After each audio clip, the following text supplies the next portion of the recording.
Unaangalia Baba Sam the King Tanzania TV channel. Kwa maoni na ushauri tumia namba zifuatazo 0752732515. Baba Sam the King.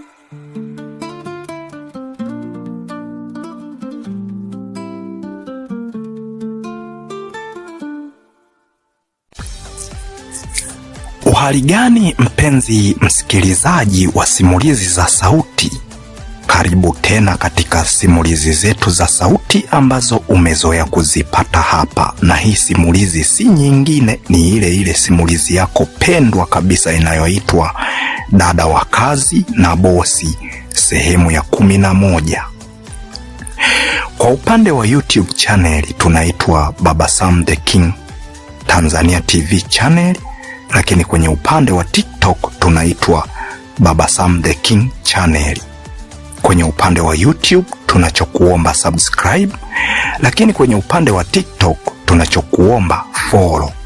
Lakini katika mitandao yote tunachokuomba like, share, comment ili tuweze kupata mchango wa mawazo yako. Sasa tujikumbushe sehemu ambapo tulipoishia. Sehemu tulipoishia tulimuona Sikununu amefika pale pale dukani kwa Fares kama jinsi ambavyo alivyoelekezwa, na mwanafunzi alikuwa anapita katika njia hiyo kuelekea katika shule ambayo ipo mkabala kabisa na hilo duka, sio mbali sana. Hapo ndipo tulimuona Sikununu anamuita yule mwanafunzi ili aje kumsomea majina yaliyopo kwenye simu.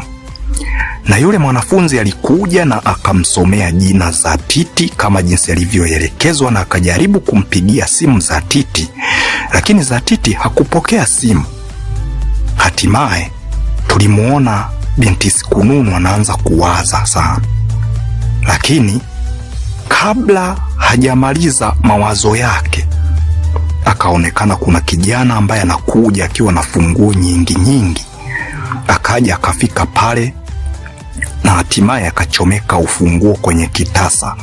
Kabla hajaanza kufungua, alivyotupa jicho pembeni akakutana na dada mrembo sana ambaye yuko pale. Akaanza kuwaza, huyu dada atakuwa ameagizwa na mzee Fares kuja kunichunguza ninavyouza duka.